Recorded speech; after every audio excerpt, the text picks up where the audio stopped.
too much profanity. All right.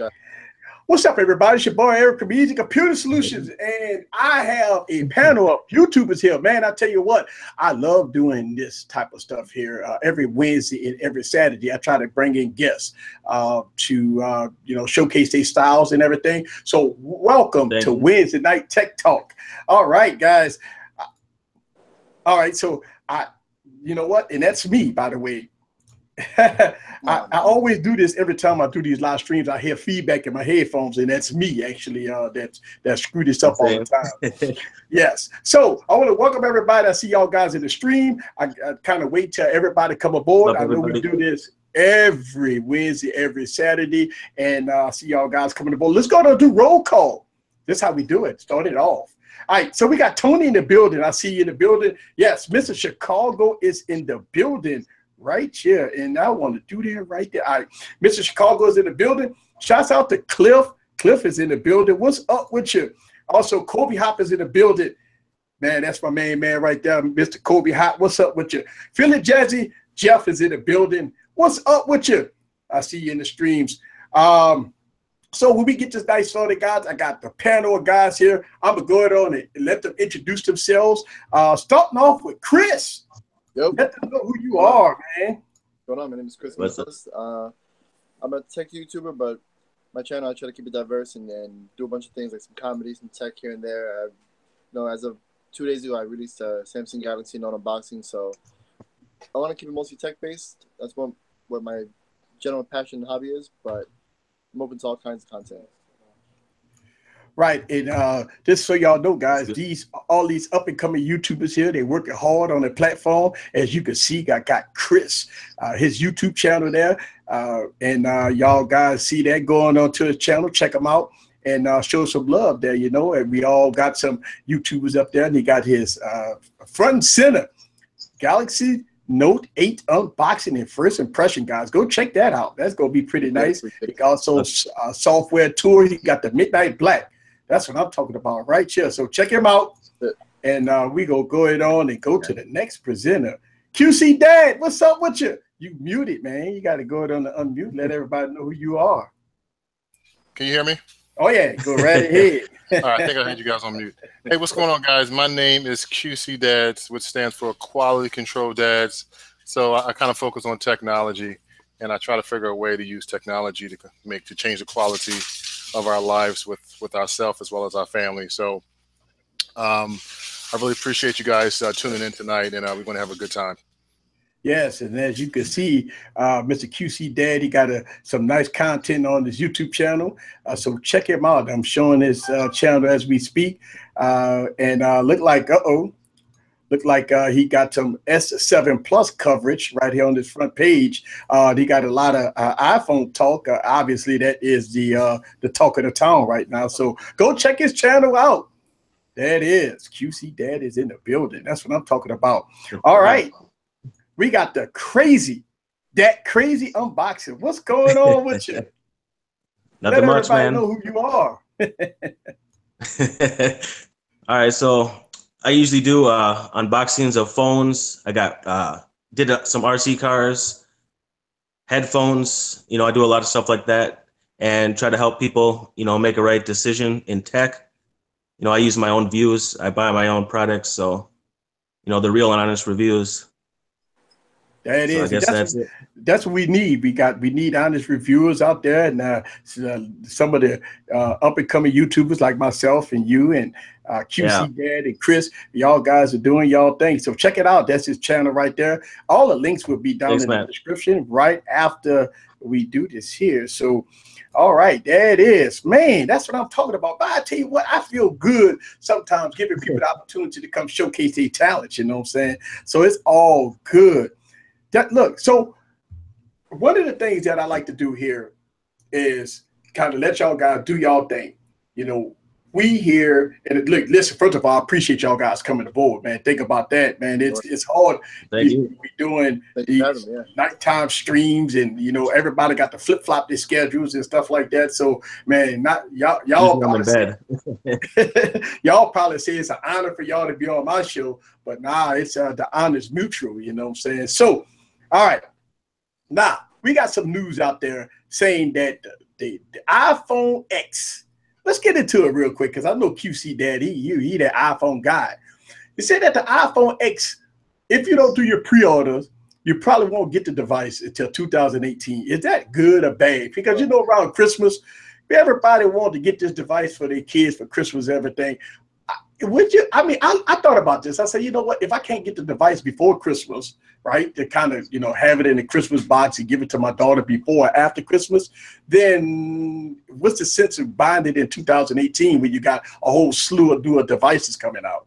What y'all thoughts about that, Chris? The only way I can see that even making sense, if you're not going to get the device until 2018, then like you got to be an iPhone enthusiast or an Apple enthusiast, you know. And you got to really, really want that bump in the screen size and the facial recognition. Otherwise, I don't really see a point in waiting even until November for a new iPhone when you can get the iPhone 8 and 8 Plus way before that in time for the holidays as well and save some money. Right. And you know, what you think about that that crazy unboxing? What you think about that? I'm not really an iOS guy. I know some people are, but I mean, I think it should come out definitely before Christmas, you know, because a lot of people want to get that for presents, maybe for themselves or other people. But I don't really follow iOS that much. Yeah. No offense. I don't hate, but so you got to unmute yourself, QC. But yeah, nah, I can't hear you. Okay. There it is. Yeah. Okay. So so there's a couple things to keep in mind, and that is you really got to think of Wall Street, right, when it comes to, you know, the kind of sales that Apple's looking for with this device. So it's probably just, you know, hearsay. I think they're going to ensure that everyone can get their iPhone X before the end of the year or before the end of the quarter ends. You know, also you got to take in consideration, you know, they're ramping up inventory right now. So you always kind of hear these stories, and you know, it makes people want the device more.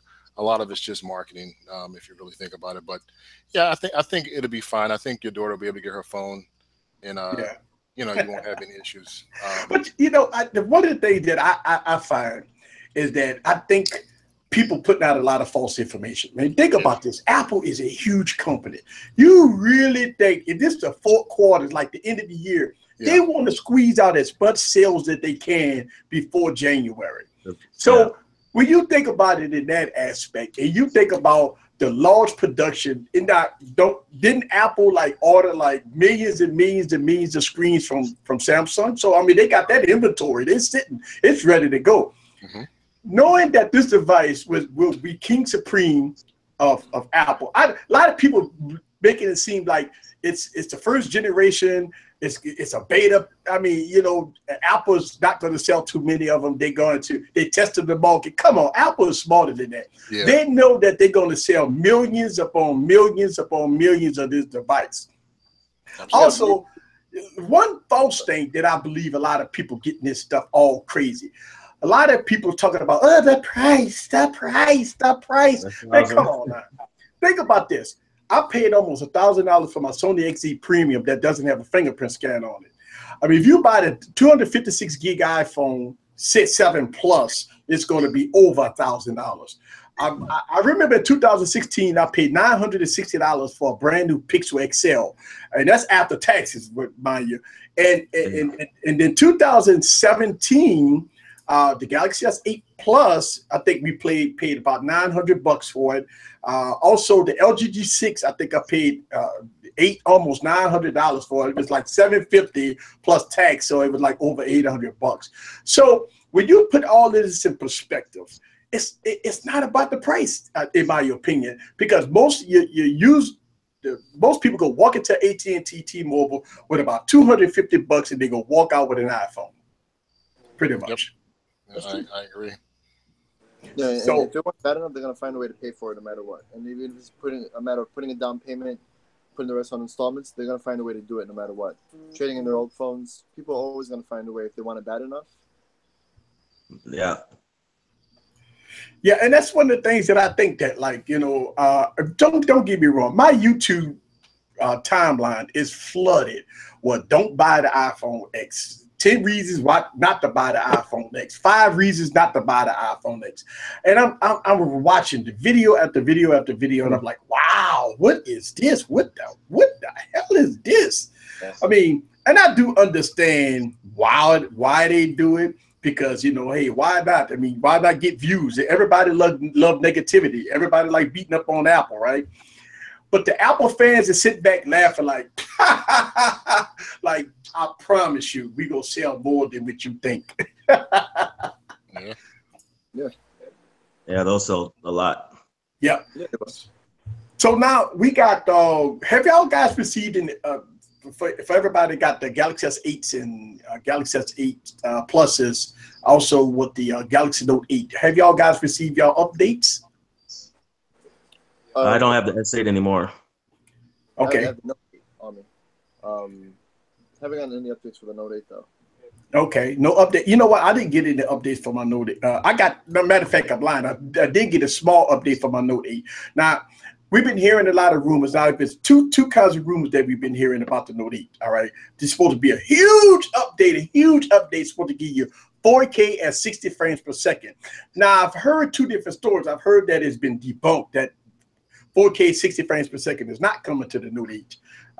And some people say it is. So I'm hearing so many conflicting stories that say that it was a misprint.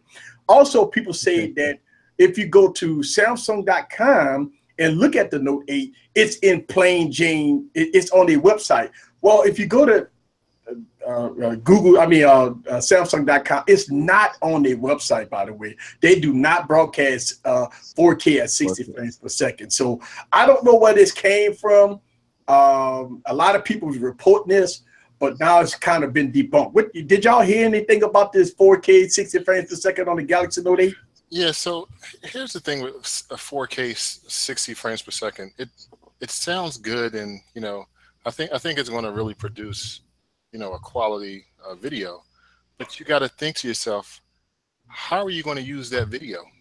Can you share it with your friends on social media? I mean, you can't do much with that video except, you know, keep it for your, I guess, private, you know, family collection. I mean, it looks good. I mean, I think 1080p is 60 frames per second looks good. 4K is a little more detailed, but we live in a social media world, and you really can't share that information. On top of that, you know, if you really think about it, a lot of the carriers, they're really starting to throttle their networks, particularly when it comes to video. So that's something to take in consideration. Can you send a 4K 60 frames per second video to your friends or your loved ones? It's a good chance you can. So not with my internet. Yeah, it's I think Verizon they just changed their unlimited plan, and I know a lot of other carriers are kind of throttling, but you won't be able to send that information. So I wouldn't be too concerned about it. A lot of people are not going to even probably. I don't think it's probably going to be on by default, but you know, it's going to probably also take up a lot of capacity on your phone itself. So I wouldn't look too much into it. I think Samsung, they're kind of on the defense right now since Apple has done the 4K 60 frames per second. But even with that, at the keynote, Apple didn't really focus too much on the 4K at 60 frames per second either. So right, I don't know. I had a chance. I looked at a few of the video samples, and I just bought a new Mac, a MacBook Pro with the Touch Bar, and my Mac can't stream. It's really jittery on my Mac, so I'm not sure. I'm not too crazy about it. What do you guys think? I mean, 4K 60 frames per I'd like second. to see it. I don't know. Like you said, like a lot of the carriers are trying to throttle your video speeds now. I'm on the Verizon Unlimited plan. Mm-hmm. Luckily, I'm grandfathered in because now they're charging you $10-20 more for even less quality now, and it's a whole mess. I'm getting throttled left and right because I'm a heavy data user too. So yeah, even thinking about trying to download something that's 60 frames per second in 4K, no, it's not happening with me. Yeah, and on top of that, most of our phones can't even handle. We can't even display 4K at 60 frames per second. I think probably the Note 8. The Note 8 probably comes the closest. I think Sony has a 4K phone out there, but other than that, you can't stream it anyway. So it's It's almost like one of those check boxes to say, hey, this phone has this and this one doesn't have this. So yeah. But you know, the thing about it is, if you look at it like this, that I got the Sony XZ Premium, and that has a 4K display, but it's you can see 4K content on it, but it's rendered down to the 1080p if you're not watching 4K, and so. I think, in my opinion, in 2018, we will hit that 4K era, but at 60 frames per second, boy, that's a high frame rate. Look, I do 4K videos on my channel, and when I tell you that my computer be dying over here doing 4K videos, oh my goodness! Listen, I got dedicated graphics card. I'm running 12 gigs of RAM, i7 processor. I'm good doing 1080p, 60 frames per second. But boy, when I start doing all this editing on 4K at 30 frames per second, 4K, I mean, my computer I got fans and stuff running on it and everything else just to try to keep it cool. So I can imagine 4K, 60 frames. First of all, you know how hard it is to get content off the device, off an iPhone. It's hard to get, videos off a device, off the iPhone. I mean, it's easy on Android. You just plug it in your PC and you can go like drag and drop. Eric, I got to correct you on that, man. All right, here we go. So here's the thing. Okay. It's all about the ecosystem. So Apple, and I use this all the time, they have something called AirDrop. And I think Samsung may have something similar to that, but all I do is I just push a button and it airdrops. I can airdrop it to my Mac. I can airdrop it to my wife's Mac. I can airdrop it to an iPad. It works pretty fast. I think it works over Wi-Fi. But other than that, I agree with you. They don't make it easy to get information off. You don't have like you don't have a file explorer or anything like that. And that's the thing with Apple, right? Yeah.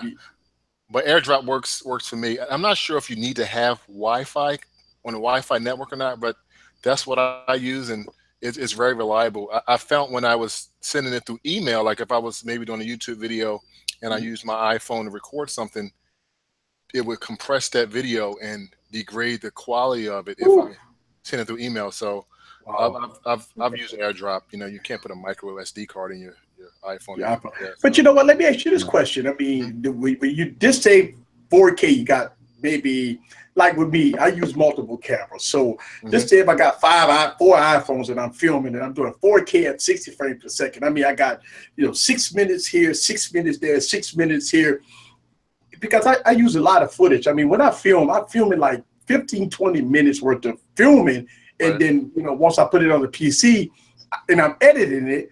It works out that way. But I mean, when you're doing that type of AirDrop, I mean, obviously, if it's not using proprietary information, you have to do it over Wi-Fi. Right. So if you're doing, let's say, 6 gigs over AirDrop, would it compress the file? I mean, because I've never used AirDrop before. What about the quality? It doesn't compress the file over AirDrop. It's very similar to because.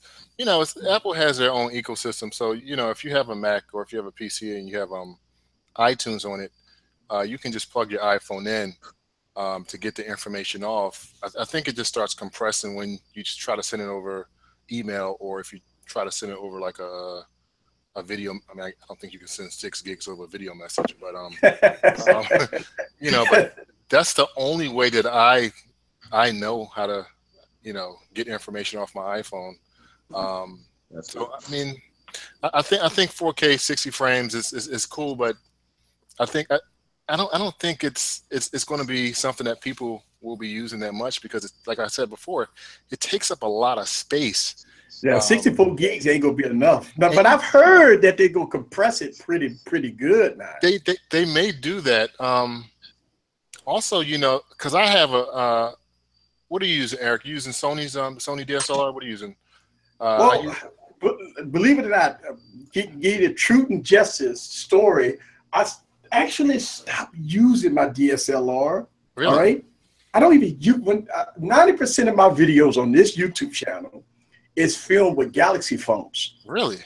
Yes. I actually let that secret out the bag about a year ago. People was always asking me, man, your videos are so quality, man. What the hell are you using? What kind of DSLR are you using? I said, I haven't used my DSLR in like a year. I filmed 80 to 90% of this YouTube channel all on Galaxy devices, from the Galaxy Note 5, the Galaxy S7 Edge, the Galaxy S8, and now the Galaxy Note 8. I was using the Galaxy Note 5. Believe it or not, I was using that for my main camera, the Galaxy Note 5. If you go back and watch my YouTube channel, you see how quality the videos are. It's all coming from the Galaxy Note 5, and it's all coming from Galaxy devices. And even shooting in 4K, I might pull out the DSLR, but when I start filming in 4K, it still looks very good on the Samsung devices. And the reason why I use Samsung devices is because it works. That's the whole thing, like the focusing and everything, it works. It's a very quality camera. I've been using it for a long time, and it works. That's the thing. Like, when you're looking at crisp images and you know, the video looking the way it looks, a lot of people always been asking me, what, I know you're using the GS5 camera. I'm like, no, I don't. I use Galaxy phones. And people are like, you kidding me? I'm like, yeah, I use all Galaxy phones on this YouTube channel. Yeah, I'm using a GH4 right now, and what I notice when I shoot in 4K, I get multiple videos when I finish my recording, because the processor inside the camera just can't. It just can't. Yeah, it can't handle it for such a long period of time. But I think that's different with the it might be different with the Snapdragon, and I think it's definitely different with the new E911 Bionic chip. Well, you know, that's going to be the question. Okay, 4K, the hoopla, 4K 60 frames per second. Oh, okay. But you go to, I mean, is Apple going to give you a cap on it? Like maybe 4 minutes, 5 minutes. Yeah. And look at the heat of that device, because that's a lot of data transfer. I mean, we talk about mobile processors here now. I mean, we're going into an era that, listen, I've made videos on this YouTube channel, me running Windows 10 on my phones. And I'm telling you, we are at a era that your smartphone, and I made plenty of videos about this, my smartphone runs my business. It is using DeX, using the Galaxy S8 and the Note 8, using DeX. I got almost a full-fledged PC going on. I got printers, and it's so crazy. I made videos about this. I have like 3 or 4 printers hooked up, because, you know, with DeX, you got USB. I got printers hooked up. I got wireless applications going on. I got all kinds of stuff, all coming from a smartphone. And it is amazing what we can do with these devices. We got enough power underneath the hood that we can do it. A lot of people don't take their devices to the next level. And I think, you know, here's the thing. It's so crazy. I made this argument before about power. Believe it or not, a lot of people doesn't use their smartphones to the full potential. They say, I want the Snapdragon 835. Okay, so what you going to do with the Snapdragon 835? What are you going to do? Are you doing video editing? Are you doing photo editing? Are you doing high-end gaming? If you just go into social media or maybe this or that, I mean, what's the difference between the 821 and the 835 if you go on to Facebook? You know? Nothing. Exactly. I think it's people get hyped. I think that's what happened with the LG G6, right? I mean, nobody couldn't get the 835 until the Galaxy S8 come out, right? And you say, okay, why did the LG G6 didn't get the praise? Well, because it's running the old processor. Right. And I'm like, why? Well, what does that have to do with it? That's what I'm using right now. I mean, it doesn't make it any less powerful than it really is. It's still one of the best phones on the market right now.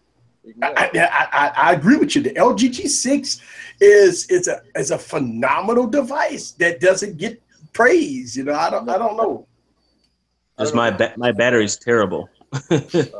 Well, you know, the thing about it is, I think when we talk about like battery life and stuff like that, and I say this in my video, that the LG G6 battery life is not as good as, you know, that it should be. You know, but we got the V30 coming. Woo! It's gonna be a device that's gonna so sadly die before it release. Don't y'all think that? Yeah, I mean, like I mean, I wouldn't say LG phones kind of like, you know, flop out of the water, but like at the same time, they don't get the recognition they deserve, and they're part of the most underrated OEM out right now. Yeah. I mean, HTC it still makes good hardware, but they're not doing it like LG, like Samsung, like Huawei. LG just doesn't get the recognition it deserves. Yep. Well, I want to give a shout out to everybody before we talk about the V30. We're going to talk about that in a little bit. I want to give a shout out to everybody that's in the building. Phone Tech at Work is in the building. Robin Ray's in the building. What's up with you? Gary is in the building. I see you. Undertow is in the building. Cafe. Listen, I have dedicated a whole method. Look, Cafe, you got to get this patent because I tell everybody about the Cafe method, right? So I tell everybody about the Cafe method. Uh-oh, we got feedback. Sorry, that was me. All right. So I've been telling everybody about the Cafe method, right? So Cafe, you ought to kind of put that out there and print it and get it in stone. Also, let me get to some comments. Y'all see that the HTC is about to get brought out. Yes, it's I think we've been hearing almost 100% sure that HTC is about to get gobbled up by Google. Whether or not it's a good thing or a bad thing, I don't know. It may be a good thing or a bad thing. So I'm not sure what's going on. You know, when I think back to when Google purchased Motorola, Gobbled them up, spit them out. But I think they just bought them for the patents. But other than that, it's like, what are you going to do with HTC? What's the point of having all that overhead if you can just, you know, source out your pixels every year? But maybe they see something that I don't see. But yeah, that's a rumor that Google is going to buy HTC. So we'll have to see. Maybe they want their engineers. I don't know. It doesn't make sense to me. What do you guys think? I'm gonna let you get into this the crazy unboxing. Let me let you go on and respond to that. What you think? I haven't even heard anything about that. Wow. Okay. So you ever heard anything about the acquisition between HTC and Google? No. Chris, I see you're doing some adjustments there, huh? I think I'm working. Let me know because like I've been looking at the comment section and I'm seeing that I'm in the Matrix. I got a ton of feedback. I'm watching the stream. Aside from that, I think I have it under control now. Sorry about that. But all right. Yeah, as far as HTC getting bought out by Google, I'm pretty sure the rumors are true. I'm pretty sure it's going to happen with Motorola. They were bleeding money when Motorola was under their umbrella, and it was a smart move to sell them to Lenovo because they I feel like Lenovo can focus more on developing Motorola in the U.S. while they're under their umbrella. With Google, they focus on their own stuff. So, you know, now that they're gonna purchase HTC, I agree with him. I feel like it is for the patents mainly, and they're gonna gobble those up, like you said, and then sell them off again, maybe to somebody else. Yeah, that kind of sucks. I really do think that you know, they really kind of hold on to HTC. HTC is a great company, man. They've just been bleeding money. I mean, they going through the BlackBerry thing. You know what I mean? They've been bleeding money. BlackBerry said, you know what? TCL, please take this stuff off our hand. We just gonna make the software. We're gonna give you the security and use Android and, you know, make your body styles or whatever, and that's it. And I think that's what the HTC is going to do. Man, it's like a sad day, like, right? You know, we got to say, rest in peace, HTC, man. God, so be like, man, oh my goodness. Hey, Eric, we didn't. They haven't been innovative enough. Yeah, what you say? Somebody called me? Yeah, Eric, we didn't mention this at the beginning of the show, but I just wanted to give a shout out to if there's anyone who, you know, has family in Puerto Rico or in Mexico, just hopefully everything works out for you guys. For sure. And you know, you're in our prayers. But, you know what? You know what? I tell you what. The other day, maybe last week or 2 weeks ago, when we had the hurricane hit Florida, man, I had to give a moment of silence. I mean, man, I'm gonna tell you, you know, sometimes I think Mother Nature's upset. Everybody got to get themselves together. Everybody got to get down and pray. I think people kind of forgot about Mother Nature, that they control a lot of stuff that goes on. And I think, same thing what happened with Katrina. It kind of remind me of like what happened before Katrina. I mean, New Orleans and the state of Louisiana was kind of going through some rough times. I mean, a lot of people just didn't, just things was happening. And I just felt bad that, like people just didn't, I don't know, it just was like, you just felt that something bad was going to happen. And Katrina hit us, and that was devastating. Then, I mean, we have a lot of these disasters. I mean, 9/11, and then what happened in Houston, and they're still recovering, by the way. So all our shots out go to people in Houston. I know it's rough, man. Trust me, man. A lot of people see this stuff talking about, oh, we're recovering all this millions of dollars going to the folks in Houston. Man, let me tell you something. They say the same thing about Katrina, man. And a lot of people still waiting, So, when you talk about reality, when you see it on TV, you say, oh, the people gonna be all right. There are millions and millions of dollars going to this and going to that. I mean, we heard the same thing about Katrina, man. And a lot of people was like, wow, I mean, we hearing that this person donated, that person donated, but where's the money at? I mean, where's the rebuilding? What's going on? Like, where's the help? And a lot of us didn't see it. I mean, we all had to fend for ourselves. A lot of people perished, man, because a lot of people didn't get the information. I can tell you this story about Katrina. I could probably talk about Katrina because I lived through it. Tell you this story real quick, and we could get back in tech.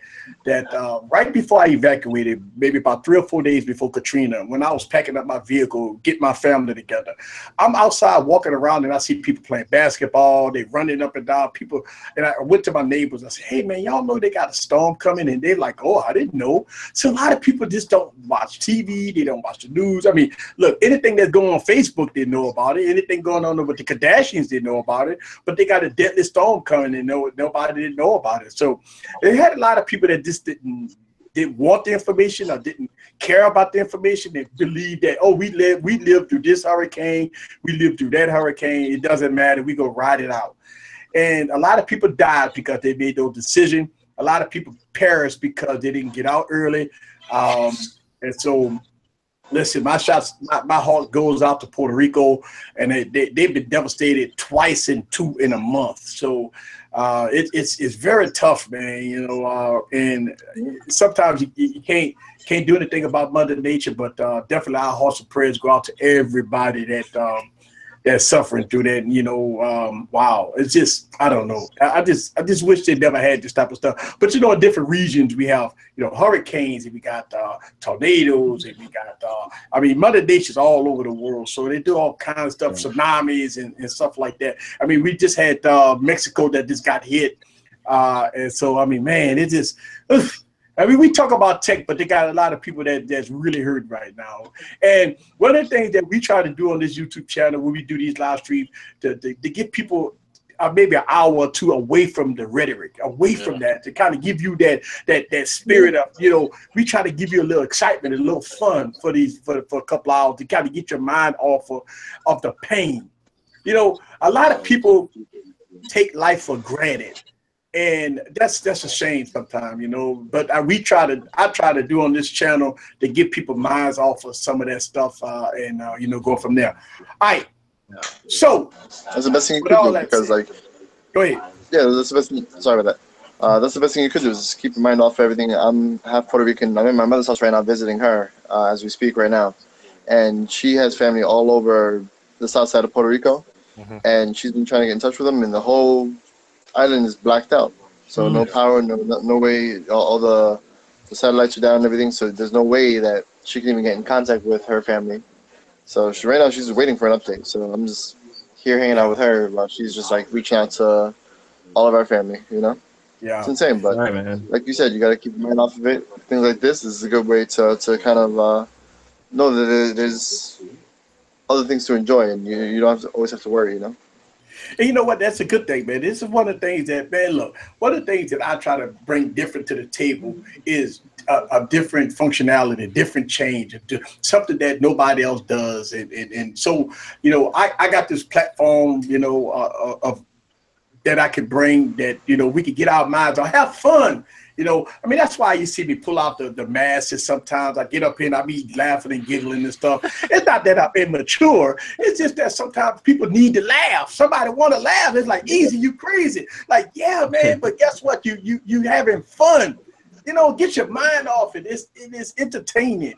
And a lot of people bash me for it, you know, say, well, why you do that? You're not professional. Why this YouTube channel is not professional. That's like, wow, man, get it out your butt already. Like, I mean, come on, man, let's have some fun. Yeah, loosen you want to do it. Yeah. Do it because you want to do it. Lighten up, it's a party, man. Yeah, it's a party. Always a party, Easy Computer Solutions. All right, so I want to, you know, maybe you guys have seen these reviews, but the new Apple Watch Series 3 has been getting destroyed in reviews. Well, it should get destroyed. It is getting bad battery life. It's just bad reception.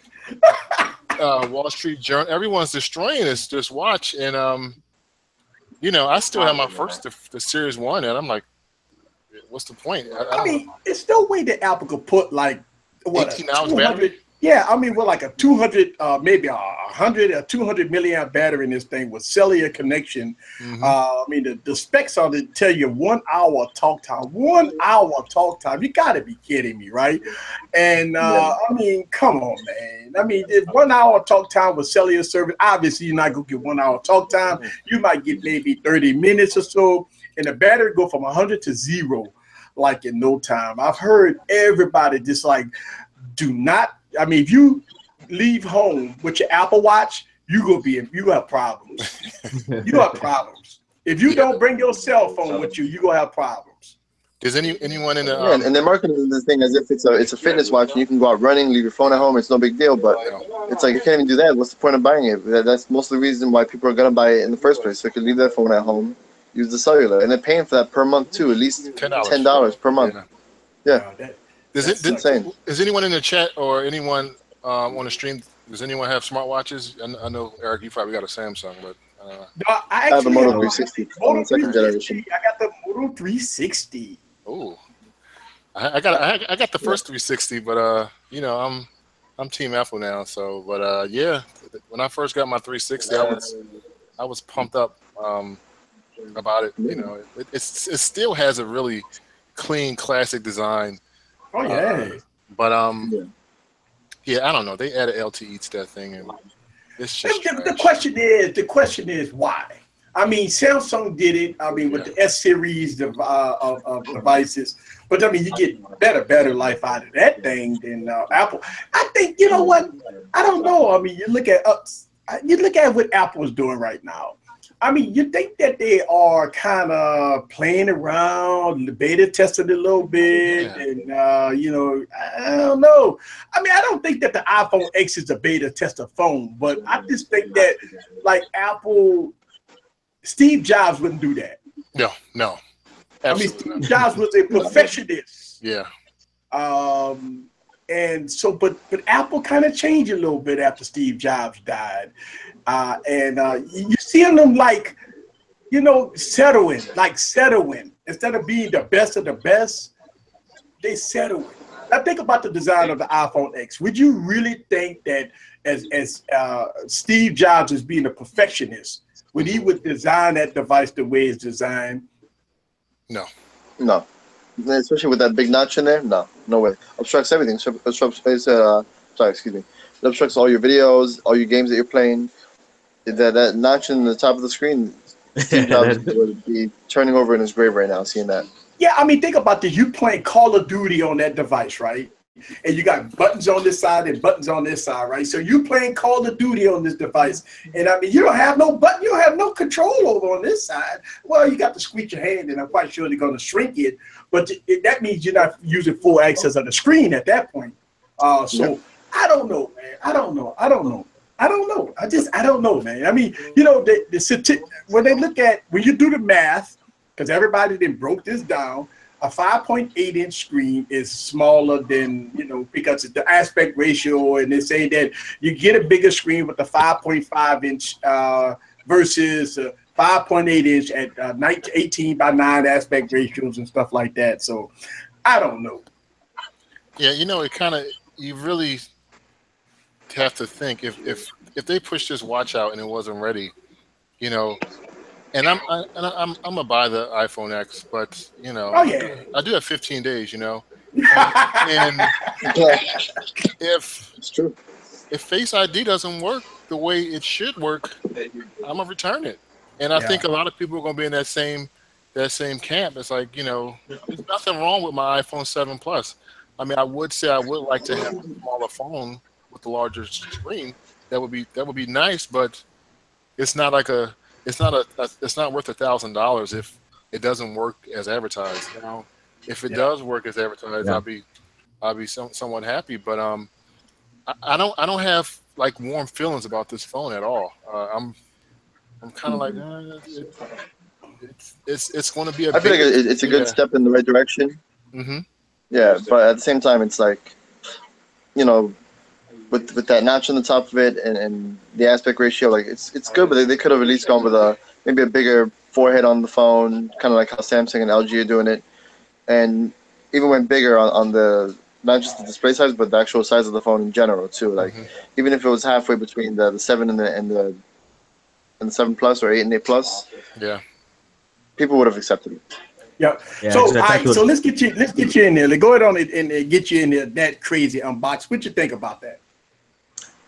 well, a guy at work I was talking to, I asked him if that would bother him. He said it wouldn't. I just said I don't think I could deal with that. It would Well, you know just, what? One of the you know, things bug that me too much. I was for the very first time, about time, the Essential phone, right? I got my hands on this Essential Let's phone talk for the about very the first time. Essential phone. Let's talk about the Essential phone. Oh I God, picked let's this phone talk up, about that. and my whole outtake about this phone changed. When I picked this phone up, I was like, God, this phone looks good. hmm I ain't gonna lie to you. Let me tell y'all something, man. Looking at YouTubers and that's bashing it and stuff like that, and seeing it online and stuff. Nah, man, you have to actually put this device in your All right. hand. But Eric, it has an LCD screen. I mean, you have a Note 8, you know, with this amazing screen. But it was still, you were still happy with it. I mean, when I put But this then, phone in my hand, believe it or not, I think, you know, at Best Buy and all the OEMs and the carrier, they turn the brightness all the way up. They got the demo playing. I mean, it looked sharp, man. It looked really good. I was like, God, I was about to buy it, but unfortunately, even though they got it on the end cap, it's none in stock. Yeah, that phone. You're wait, right. wait, wait. Right. The screen is nice. Like it's beautiful. I've gotten some hands-on time with it. Beautiful phone, good display, even for an LCD too. Like LCD isn't bad, but of course everyone's gonna prefer the AMOLED colors. Aside from the shortcomings with that, with the screen burning and everything, but for an LCD, it's beautiful. It's sharp. It's vibrant. Good colors. Good punch. But there's just too many boxes that weren't checked off, like the water resistance, no expandable storage, the camera's garbage. It's like I feel like it maybe priced at $500, similar to the OnePlus 5. That would be a great deal, but not at $700 though. Hey, don't. I'm gonna tell you. Wait about a month. It's gonna be $500. Wait about a month. It's so sad though. I had high Yeah. hopes. I had high hopes for this device, and it just kind of fell on its face. Particularly with the camera. Apparently, the camera wasn't up to snuff to compete against Samsung or Apple. It's sad. Not just competing against. It's just that not just competing against these guys, but just for the standards of 2017 and even 2016 doesn't live up. Especially in low light, there's a lot of noise in the shots. Yeah, terrible. No OIS, no nothing. It's probably like the front-facing camera on the G6. Yeah. Shouts out to Cafe. He would tell you about the G6 Cafe. camera. He has the Essential phone. He got the Essential phone, yes. And look, he's one of the people in my Telegram groups, and he talked about the Essential phone, about the build quality look good, and everything, but everything else is kind of thumbs down on it. But yeah, I mean, look, I tell you this much. I spent about 15-20 minutes with the device, and it felt good in the hand. It looked good. The screen was probably all the way up, but like I said, give it about a month. when the V30 and when the phone ain't selling, you're gonna see some price drops with this device. I can see the mid five at $500. Would you buy the Essential phone at $500? Yeah, No. I buy it. It's the only phone at that price range that's doing it that good. When it comes to the bezel-less display, I feel like at that price range, it will be the only one in its class to do it that well. Right, but all right. So when we talk about LCD, IPS LCD displays, I got the Sony XE Premium 4K display, and I say this on the YouTube video. I say this is the best display I ever saw. The Sony XE Premium display is king supreme. That LCD display, when you watching 4K content on YouTube, oh my goodness, it's like no other. So that's an LCD display on there.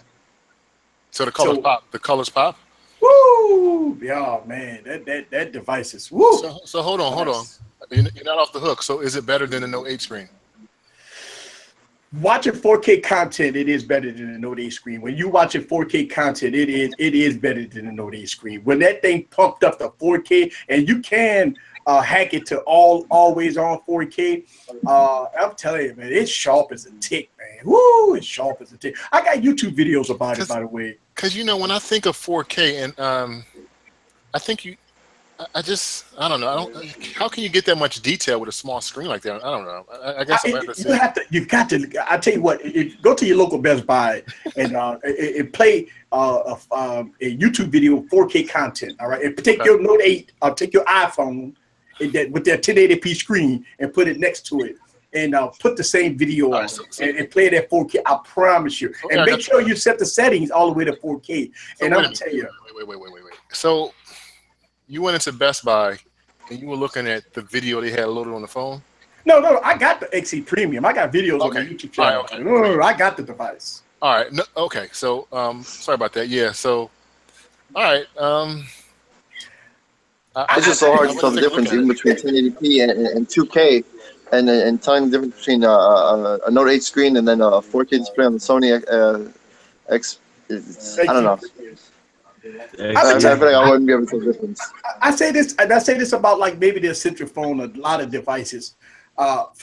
Because listen, the XE Premium, I paid the upper tiers of almost close to $1,000 for the phone.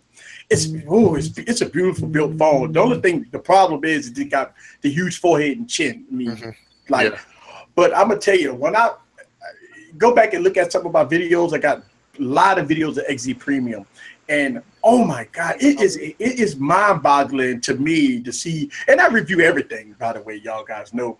And that display on that device is nothing but perfection. That display is gorgeous. I mean, gorgeous. And that's an IPS LCD display. That device is very good. So no, I did look at that Mate 9. That one had a really nice screen. Mate 9, it was almost like an AMOLED. That could have been probably the best LCD I've seen. Out of any other phone. The Mate 9 is a very good phone. I like the Kirin 950s, 960s, and the 970s that's coming out. Woo, man! I tell you what, man, the Kirin processors is putting Crapdragon on notice. I'm telling you right now, the Kirin processor, and it done that with the 950 and the Honor 8. It's putting the crap. Listen, the Honor 8 benchmark test was beating the 820 and the 821 processor. By the way, the Kirin 950 benchmark high when it comes down to benchmark scores, and it runs very good. And that was the 950. Now we're talking about the 960 and the 970. They were saying. Huawei saying that the 970 will be the most powerful processor to date. That's a big claim. That is a huge claim, and I can't wait to get it. I can't wait to see it, man. I can't wait to get the Mate. In the U.S. we get the Mate 10 in January. I mean, the Mate 10 probably gonna come out in overseas in the next month or so, but we're not gonna get it until like January. All right, but go ahead. We haven't talked about this, and it's coming up. It's like right around the corner. October the 4th. Woo! I'm ready. Around the corner. I'm ready. I'm ready for it. Are you guys ready for this Pixel? Yes. I'm ready for it. Are you going to? Now Google's putting up all on their social media talking about if you want good battery, you want good design, you want this, you want that, wait till October 4th. Oh my goodness, that's a huge claim. Come on, Google. Let's see what you got. Who's making that phone? Is it HTC or LG? I don't know, but I hope. From what they're saying, HTC is making the smaller version, and then LG is producing the XL version. It's gonna have the bezel-less display. So is it going to be like a reenactment of a V30? Maybe like a. You could say that because it's gonna have a 6-inch screen supposedly. It's gonna be expandable storage. It's gonna be big. Yes. Expandable storage never. But HTC's making a smaller one. Google phone. Yeah. HTC will produce a smaller version, but that's still gonna have the big chin and forehead. Yeah, it's gonna have the big chin and forehead, and I hope it don't look like the renders that we've been seeing. Yeah, now, I've seen the renders are terrible looking. They're ugly. Oh my God, I hope it doesn't look like that because that two-tone with that black and that white and that two-tone look, you got listen. Don't do it, Google. Don't do it because the first picture is I bashed the first picture when it came down to design. But please don't I love my Pixel though, man. I love my Pixel, but I love the software. The hardware is okay. I got used to it. It grew me. I had to throw skin on it because I just couldn't bear to look at it anymore. But like, I feel like these are going to be a little more polished, but still not what people are expecting. Yeah. Is there expandable storage? No, never. They never will do. Never do it. They never do it. No, they're not. So also, did you guys hear? That they're going to come out with a Google Home Mini. Why would they? It looks good too. To compete against the Amazon Dot. Yeah, so I think it's smart. What are you guys using? Google Home? What do you guys have? Well, you know, I have both. They left there give away Google Homes. Every time you bought an LG G6, they would give you Google Homes. Look, my new home screen, by the way, on my bezel design. I'm getting ready for Star Wars. If y'all techies out there, you know it's coming. Get your wallpaper. You better know about that. And guess what? This is the little movable wallpaper, that 3D wallpaper. Oh my goodness. So shout out to everybody that been hitting me on social media that when I've been showing my wallpapers. It's easy. Where you get that wallpaper from? And I was like, yeah, there it is. I'm ready. Look at that sucker move.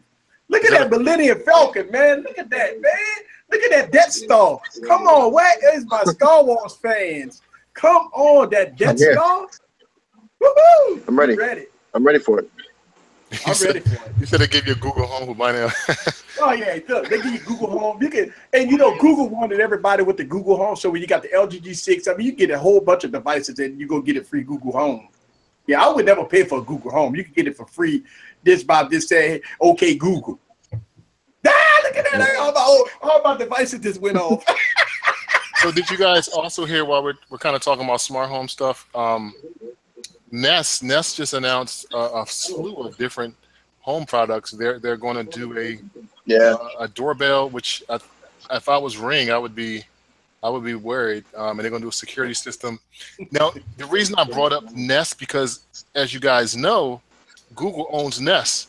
So I'm thinking and the thing about anything smart home, you really got to say to yourself, how does it work with other smart home products? You know, so how does it work with? I don't know. How does it? Yeah, that's the small Google Home. It is nice. Hey. Yeah, how does it work? It's minimal. Hey. How does it work with, let's say the doorbell? You ring the doorbell, and maybe it works with your Chromecast, or maybe it will. Someone rings your doorbell, your Google Home will chime, or your doorbell will ring.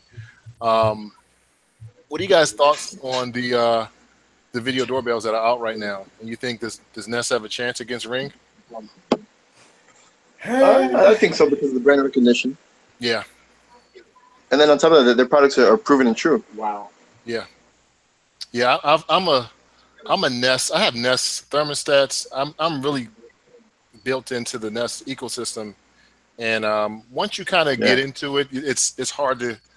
You can't leave. I mean, it's like you're there, and I think Samsung tried to do something with smart homes, but it just never caught on. Like it just, I don't know why, but it just haven't caught on. But So you got the what? They bought They bought Drop Cam. So they have the Nest Cam now. Now they have the outdoor cameras. Now they have the doorbell that's coming out, and they're going to do an alarm system. So that's a lot of different things that are going on in a smart home. Eric, what do you think? Oh yeah. Well, right here, I'm kind of showing on the screen that okay, yeah, this is it right here. Definitely, right here, you got Nest Cam IQ Indoor is turned into the little Google Home. And actually, this is a verge.com. They got a nice little video about that. Basically, what they're looking at is $299. Camera will essentially become a little Google Home. Look at that. Really? Yeah, that is. I didn't know they was going to have a Google Home built into it. Yeah, so that is. You got $299. You get all the bells and whistles there, and so yeah, I mean, let's talk about Google. Let's talk about Google Assistant. Okay. Because what's my man's name? One of my who just doing it. I forgot his YouTube channel, but he was talking about how he's using Bixby. Do you use Bixby? Anyone using Bixby? I use it a little bit. I disabled it. I got tired of it after the first day. Not like Google though. Not like Google. So can you still get Google Assistant on a Note 8 if you like swipe up? I know. Okay. Yeah. You can still get to it. Okay. So is Bixby? You hold on the home button, it pops up. Is Bixby? I don't use any of that. But they just gave you the option to disable. But yeah, thank God. Is Bixby dead, or you think they're going to just continue to try to push it? I thought Bixby was going to be good. But well, what they're doing is I thought it was, but you got a Bixby button here, and also you can do the Google Assistant there. All right, so if you hold your home button, just like with everything, you still got your Google Assistant there. But if you press the side of the button, you see, there you go. You got Bixby rolling. So you got two assistants here, and it's weird because I mean I like Google. I mean you could just press that. You got Google. And you can't remap that, can you? Well, they took the option from you. They came over with updates and they took the option from you. So Bixby is kind of no longer, an option. You got to have it. But I mean, you could download. God, what is this? Package disabler. Yeah. And you could disable all that crap, man. So you guys use that stuff? I got package disabler. I use Google Assistant, but not Bixby though. I use Bixby because like Bixby button was I think more people are resistant to using Bixby because Samsung's trying to shove it down everyone's throat, and on top of that, they served it to us half baked. So it's like, it's just kind of like I got that Idol 4S. Now after like an update, the button doesn't really work anymore. Wow. The Idol 4S. Let's talk about Samsung because and Eric, give me your because we're talking about Samsung and Google. What are your thoughts with Samsung and Google's relationship? Do you think it's a good relationship, or do you think Google wants more control? Because at the end of the day, Samsung's pushing most of the units out for Android at this point, minus I guess Amazon with their Kindles. But other than that, I mean, Samsung is pushing out the Google devices at this point. What are your thoughts? I think Samsung is Android. I mean, Samsung is Android. I mean, you listen. I think Samsung. This is my opinion. I might be wrong, but this is what I've seen here. You start to see. We talk about Tizen a lot, and that's the operating system that Samsung been trying to tweak for the last couple of years, right? Right. And so we got Tizen, then we got Bixby. I think this Bixby is kind of integrating with Tizen to go to the next level here. Preach. I mean, you think about this for a second, right? Look at what Google's trying to do, right? Google's trying to get some full control over the operating system. Yeah. I mean, they trying to tell people what to do and all the stuff like that, right? Well, you got the biggest player of Android, which is Samsung, right? Yeah. And you thinking about, Samsung saying, you know what if we just go to Tizen and just go away and don't use Google, don't use this, don't use that? Because think about this. Samsung does have a browser. Samsung does have an app store. Samsung does have their own assistant. Yep. A lot of people believe that Samsung is not there yet. They've been working on this for a very long time. I don't know if Samsung at this point in time ready to pull a plug on Android, but I do see something happening in the future. So because think about this. You got now, what if Google utilized HTC as a manufacturer? Because now we got Pixels. Now Pixels in like the Google phones was irrelevant. It was for developers, right? I mean, everybody that had a Nexus device, it was all about development. It wasn't like a prime time phone, but now with the Pixel, it became a prime time device. So I think that's kind of going head to head with your Samsungs and stuff like that. So I don't know. I think that's a big player in the industry. Yeah, I agree with you. I think I think at the end of the day, what ties in is it's all about the apps. That's all about the apps. It's all about the apps. It's all about what apps. And, you know, kind of touching back on Apple, it's all about the apps. It's all about the iMessenger. It's all about the FaceTime. It's all about, you know, the apps that you can't get anywhere else. So that's why Microsoft is doomed, because they don't have no apps. It wasn't the operating system. The operating system was good. You got a beautiful home screen, beautiful user experience, but you have no apps. Yeah, Tony just said if Samsung can, you know, port the apps over, I think the issue. I think BlackBerry may have tried that with the Amazon Marketplace on the BlackBerries, but the apps just ran really bad. They were very buggy. It has to be a really easy port for developers to do. But you know, developers, they're going to go where the money is, and if they see money in Samsung, they'll make it. But developers are going where the money is. So, I mean, you gotta. I feel like they're only going to see that money with Samsung on Android though, because I feel like with Samsung and Google, they need each other. It's a symbiotic relationship. Because you know, Google depends on Samsung so much because they're the main ones pushing all these Android devices out, and then Samsung, on their own 2 feet, can't really stand up with Tizen OS. You know, it's gotten better over the years. Yeah. But I feel like the only place where it's really flourished is with wearables. You know, so as a mobile platform on a smartphone, it's not there yet, and people aren't really going to back it unless they really see like real progress.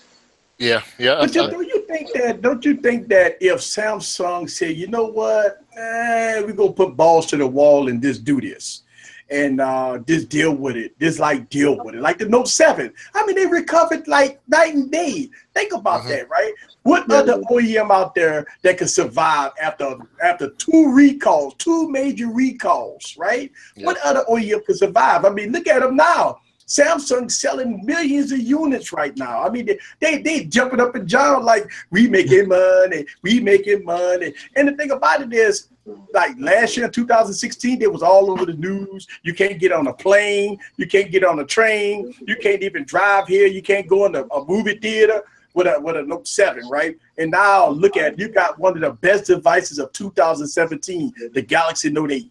Right, so if Samsung could do it, balls to the wall, let the waywells hang, and drop Tizen, do it. Why not? All right, so talking about well, let's talk about. We're kind of talking about Google, and I got a question for you guys, and you guys can give me your number. All right, so iPhone X, $1,000. Note 8, what was it? $960, $930. $960. What price is Google going to come in with their XL2? The same price as the first generation. No. That's what they're gonna do. I would say no. I feel like the smaller Pixel is going to be priced at $800, just like the iPhone. Yeah. And then, I'm sorry, $700, just like the iPhone 8.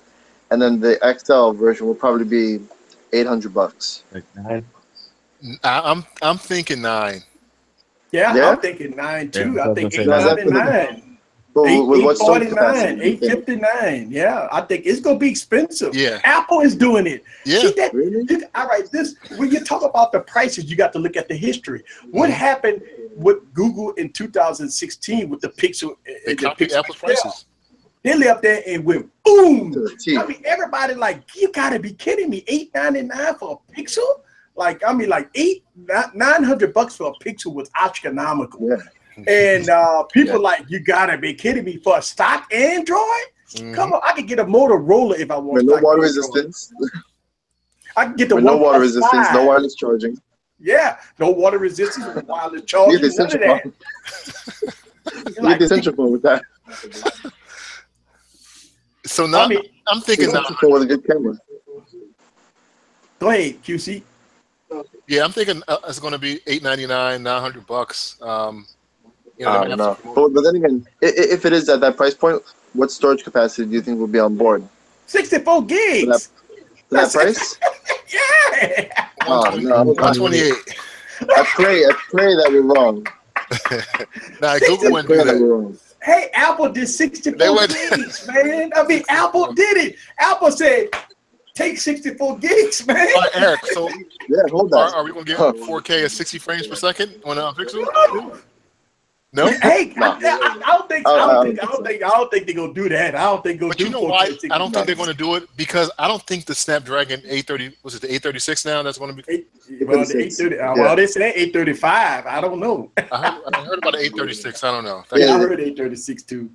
Yeah, I've heard about that too. The 836. But yeah, can it keep up with? Can it keep up with that frame rate? You know, because not as well as the A11 Bionic. The A11 boy. I feel like they should. Yeah, I feel like they should take another year and polish it more because the A11 Bionic, people are saying is on par with a MacBook. All right, so I mean, it's running almost 10,000 on multi-core scores. I mean, it's running like 9+ on multi-core scores. I mean, that's the highest out of any mobile device. So listen, I don't think the A11 Bionic is better than the 835 Snapdragon, but I think the operating system for iOS uses less resources. The optimization. Yes, the optimization. Yeah, with the A11 Bionic and the optimization with the software, that's what makes it perform like such a beast. And the hardware, they're making everything, and it's all talking to each other. And I think that's where. And you know what though, Eric? Though Samsung, and maybe you can help me out with this. They make their own processor, right? The Exynos processor. Outside the US, 8890. Yeah. They got the 8890. But what is this? Issues with the LTE in the United States where they haven't brought it over? No, Galaxy Note 5 ran the Exynos processor. You can get an Exynos processor. Yeah, so the S6. Yeah, I mean, the S6 also ran the Exynos processor as well. Yeah, I mean, the Exynos processor can run. Shouts out to Chuck in the building. I see you Ravens fans in the building. Woohoo! That's what I'm talking about. But don't forget about it. It's a Superdome. Don't forget about the Superdome. Hey, don't forget about the Superdome. We may not be winning no game. We win against Tom Brady, but you still welcome to the Superdome, Chuck. Because me and Chuck, we go way back. You know what I'm saying? Shouts out to Chuck. Yeah. What about the Vikings? What do you guys think of this? I have a question for you guys. What do you guys think of the? I don't know if you guys have heard of it. The Pixel book. Well, it's been a long time coming that the Pixel C is long in the tooth. They really need a new Pixel tablet. So I mean, it's about time. I mean, it's 2 years old, so it's about time. So I picked up the latest Chromebook that Samsung came out. What is the name of that thing? It has an S Pen. Samsung Book or something, something like that. They had a Pro version or whatever. Who cares? Yeah. I had it for one day. I was just looking for something, something cheap that I can use to type, scripts for my YouTube videos and maybe do some writing. I was like trying to compare that against my iPad Pro. The S Pen on that thing has so much lag. Yeah. It's not even funny. And the applications because this is the first Chromebook that's supposed to be running Android apps. About most of the apps don't work. It's I don't know. It's so I don't know about the new Pixel. Maybe they're able to do something where I mean, Samsung do this, right? They come out with the Samsung Tab A, the Tab B, the Tab C, all the alphabets, right? And then they threw a pen, they threw an S Pen on a Tab A underpowered device. Why do that? I don't know. I mean, now you got the Samsung S3 Pro, S3 with the pen that had the Snapdragon 820 in it. I think that's pretty. I haven't gotten it yet. I mean, the thing costs like $600, so I haven't bought it yet. But I want to pick it up because I do want a tablet. Since all the Note Pros are gone, I mean, Samsung just kind of doing one tablet now. But I mean, I might pick it up because running. Did you say the Note Pro? Remember the Note Pro? Oh man, I love that thing. I think the tablet is like $500 now. So I'm running like iOS 11, and so I'm gonna kind of check this out to see if I can do some. Hey Eric, was the No Pro the one that had the pen and you can do 4 things at one time? Yes, the big one. Man. Oh my goodness! Oh, you know what? Oh man, you gonna make me pick one up. That thing was king. I love that thing, man. Oh my I had god! One.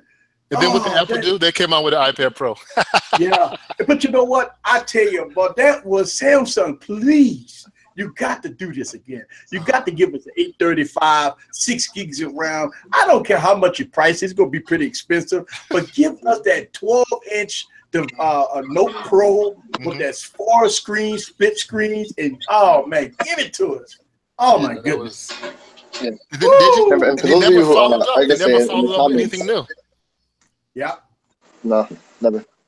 Yeah, I don't know why they. But for those of you who are in the comment section and don't know what the Pixelbook is, or if you've never heard of it, it's pretty much like another Chromebook made by Google, and it's gonna be like premium hardware. Nice USB-C ports, but it's gonna be like $1,200 at launch for like 64 gigs, I think, if I'm not mistaken. And I just don't know how I feel about it because it's supposedly they're gonna. It's a Chromebook, yeah. It's a web browser. It has to run Android apps. If it can run Android apps and it can run Android apps good, then I can see myself, because now the sky's the limit. You can pretty much download anything you want, but when I tried out that Chromebook from Samsung, and then it's their top of the line one, it was like $600 or something like that. But the apps didn't work because I don't think the apps are maybe optimized for Chromebooks. I'm not sure, but I don't know. I mean, $1,200, Chris. Come on, $1,200. But you know what? Let's talk about this. It's too much. And right? Let's too much. Question and out there. Like Google's gonna sell an optional pen for $100 extra, like almost like an Apple Pencil. But they're gonna sell a pen extra for $100 extra. But I can't see myself buying it. Let's put this question out here, right? Don't y'all think that we are now in a state of emergency when it comes down to prices? I mean, the prices, guys, is up there. Once we get into 2018, and I talked about this last year, that you got to get your money ready. That everything will be expensive. Even the cheap stuff that we like. I can't believe this plastic phone costs $900. I'm telling you, I see this wave, right? And a lot of people come on my YouTube channel talking about easy. I ain't paying no $1,000 for no Android device. You know what I recommend to people that cry about the prices a lot? Don't get me wrong. I believe the prices is expensive. I really do. But I think if you want a device, buy a Moto E for $40. I mean, I don't want to disrespect people, but when people hit me in the comments talk about I ain't paying $1,000 for a phone, I do understand that. I really do. And I think Apple and Samsung and all these OEMs, they know this. That's why they're bringing in 3 different tiers of devices. You got the low end, the $200 devices, then you got the mid tier, the mid $400 devices, then you got the big dogs. Now, here's the thing. Well, is the big dogs better than the smaller ones? And I mean, that's all subjective. I mean, I could get a mid-tier device that runs great, but it all depends. If you notice, these are the tiers. They call them flagships.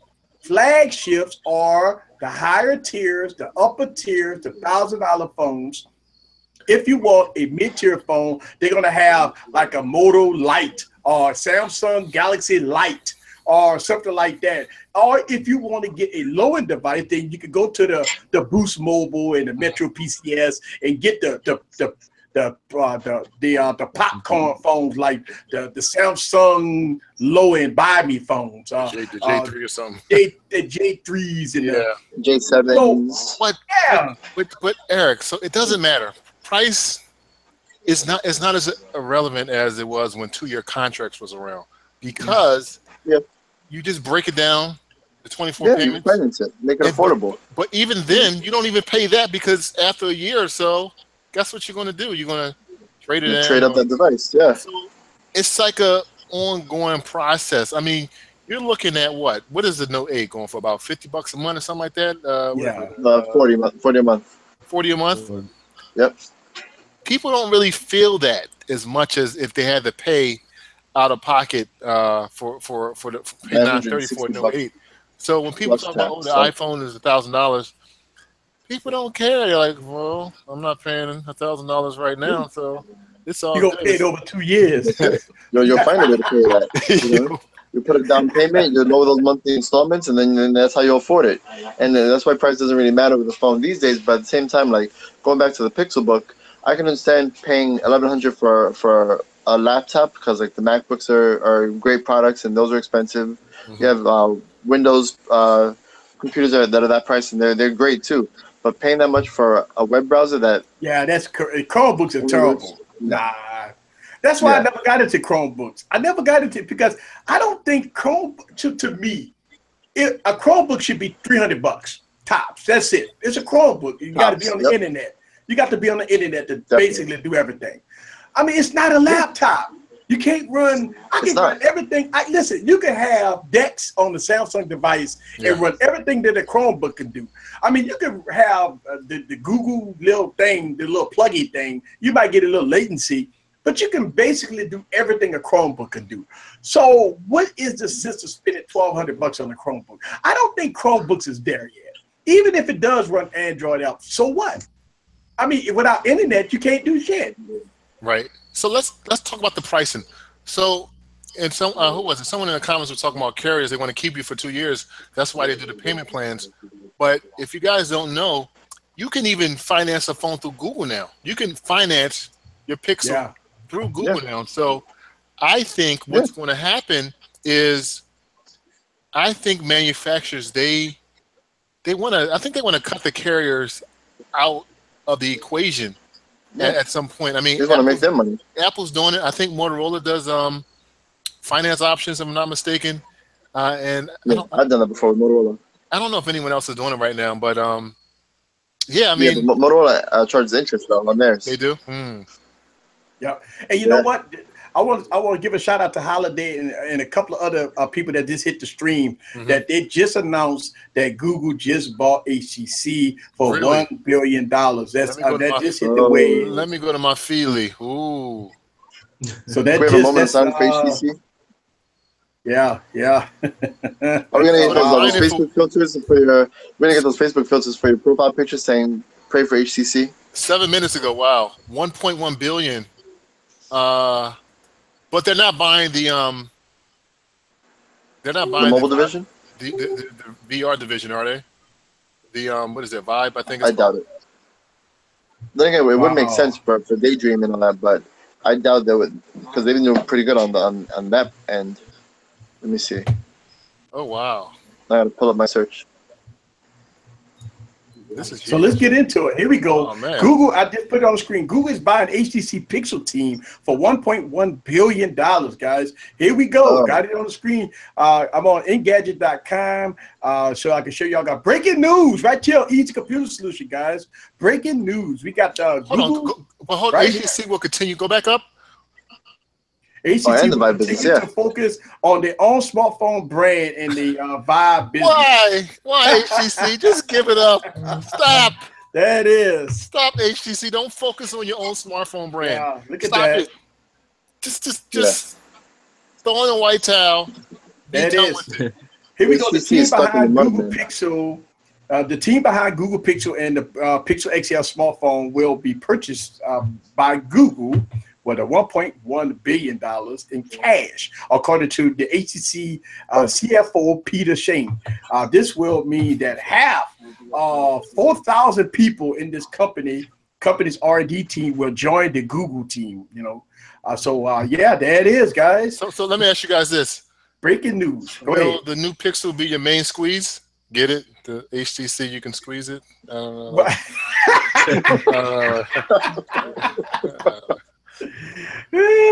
Wow, breaking news right here, guys. That's what I'm talking about. Gosh. Wow. That is. Well, there you go. HTC. What do you guys think about that squeeze feature? I think that's the silliest. I don't know. I just think it's gimmicky. I don't want to squeeze my phone. I just don't. I actually use the squeeze feature on squeezing your phone. Like I said, I got to come up with something.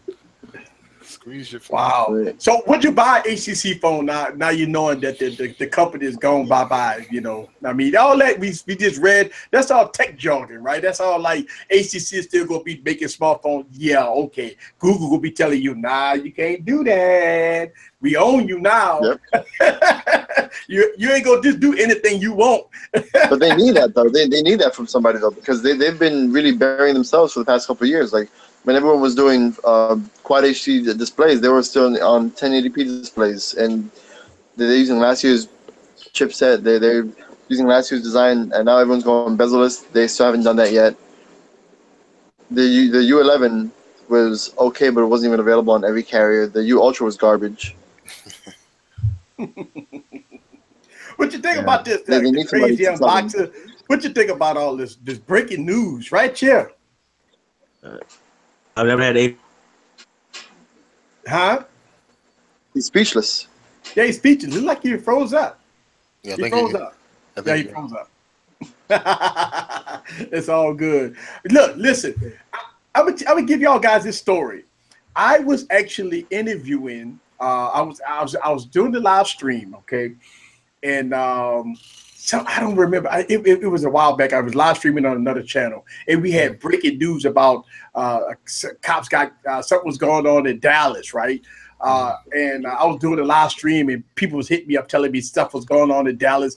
Cops was getting killed because they had protests going on, and I was like pulling up all kinds of forums and stuff. And man, I felt like I was CNN, man.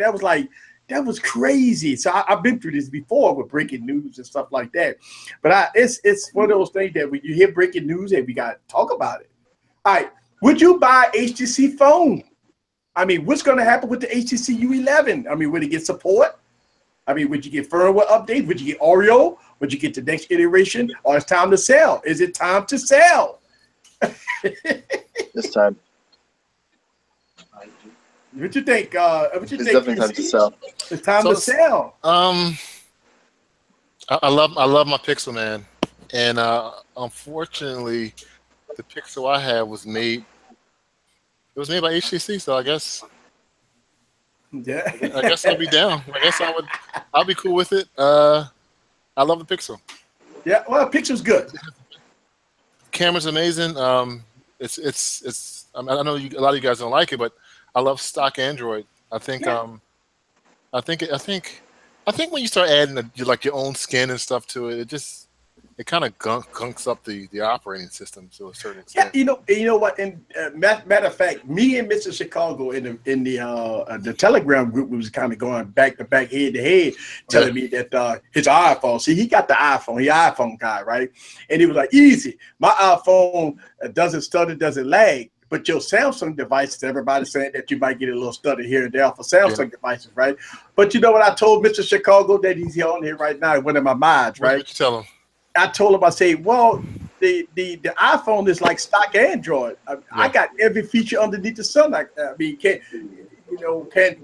your phone have a sliding, like I got, on my display? Can you do all of this stuff on your phone? Do you have all of this on your phone? Can you do all? So what I did was we kind of went back and forth, and Samsung is feature packed. When you got a heavy skin on top of stock Android, of course stuff like stock Android is going to beat Samsung. I was going to beat this or beat that. And so shout out to Mr. Chicago. He know what I'm talking about. But me and him kind of went back and forth saying that my iPhone doesn't lag. Well, you know what? Your iPhone doesn't have all the features of a Samsung device neither. This is true. Hey, let's talk about that. So, okay. And I don't think we talked about this yet. And maybe you can give me some input on it. So you said you had an iPad, right? Yeah, I got an iPad. I got all of them. But you didn't get the Apple Pencil. No, no, I didn't get. I will tell you this. I sold my iPad Pro, but I will tell you this. The Apple Pencil is the best stylus you can buy, hands down. Really? Absolutely. Absolutely. Hands down. And you know what, too? Just go ahead. So just going off what you said, I don't mean to. I'm so sorry. Just going off what you said, the biggest area of opportunity that Apple didn't take advantage of on the iPhone 10 was Apple Pencil support. Even if they made a smaller version, Apple Pencil support would have been You gold must on have the been iPhone reading 10. my mind, because that's where I'm going with this. If, in maybe a couple years, if they do it, because right now there's only one phone.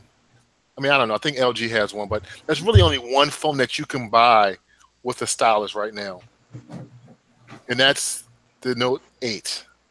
Yeah. That LG doesn't count. I'm sorry. that doesn't. Don't count the Stylo T3. That's not an S Pen. I got a pin. No, that's That's an antenna. That's an antenna. That's a Korean phone for TV or something. But I got a removable back, right? I mean, I got a removable back. I got SD card support. I got a pin. Look, they copied and paste the Note 5 fingerprint sensor. Yeah, I got a fingerprint sensor.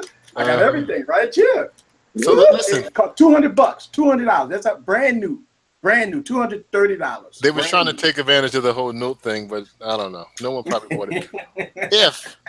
If Apple does like a Note kind of phone, or they do like Apple Pencil support on a phone, Samsung needs to be worried, because that Apple Pencil. The only issue is, and maybe they can figure it out, where maybe if you put the Apple Pencil back into the phone, it'll charge or something, but you have to charge the Apple Pencil. So yeah, that's the only issue. I feel like Apple would never even package that in the box with the iPhone 10 in the first place. They'll sell it separately for like $100. They wouldn't even go into the phone. So tell me why Apple still charge you the same way. So tell me why Apple don't have the grapefruit to do it then. I mean, why Apple didn't do it? I mean, for 2 years now, they got the Apple Pros, they got the iPad Pros out with the pencil, right?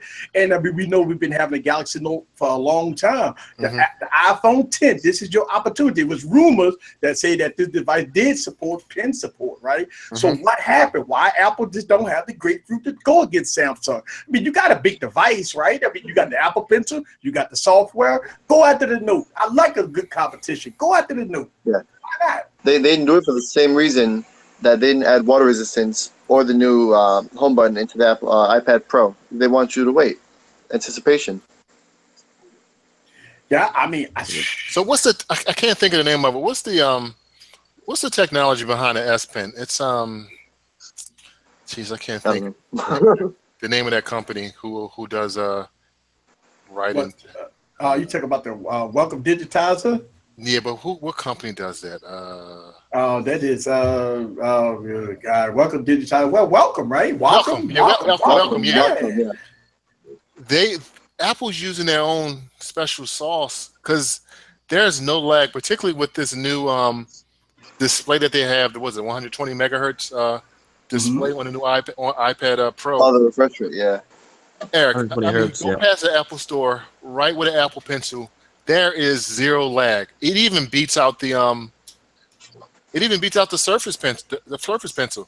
It's just so buttery smooth. It's. But why Apple doesn't have the when we talk about Note, when you go to the Note devices, right? When you go to the Note devices, when you pull out that pen, it becomes a totally different story, right? And that's what Apple needs. When you got that pen, you just have to have a suite of software that comes with the device, right? That's software and hardware intertwined. That's what Apple's missing, because it's so stock, right? So like when I pull out my S Pen on my Galaxy phone, it comes a different world. Like when you pull that pen out, and there you go. I mean, it's a different world at that point. And that's what Apple need. Apple need to have all this pen integration that's integrated with iCloud and everything else. I mean, it works across platforms with iCloud, and this is what Apple need. Apple need this and this to go together, and I think they have a win. I mean, you'll see a lot of Note people switch over to iOS, man. If they had the S Pen, So one of the things I will say with Apple, and Eric might have touched on this as well, is Apple tends to wait till something is perfected. Now, I don't know if Face ID is protected, but that's another story. But normally they like to wait. I don't know. Maybe they're. But we on the Note 8 though. I mean, we on the Note 8. I mean, how long? Samsung owns that market, and it's like Apple has to be thinking, we want a piece of that, because we got a piece of that. You got and you guys are loyal. You guys are really loyal Note people. I mean, after a phone, blows up, I'm not sure if I'm going back to that company, but you guys hung around, came back, gave it another chance.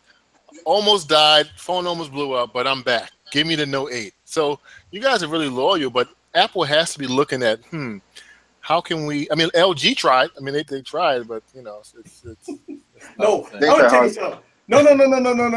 LG did not try. They didn't try. They don't market this phone at all. They don't put nothing behind this phone. I've actually made videos with this phone and the Note 5, and I'm gonna tell you, it's close. The performance not there because it's running, 617, I think, or whatever.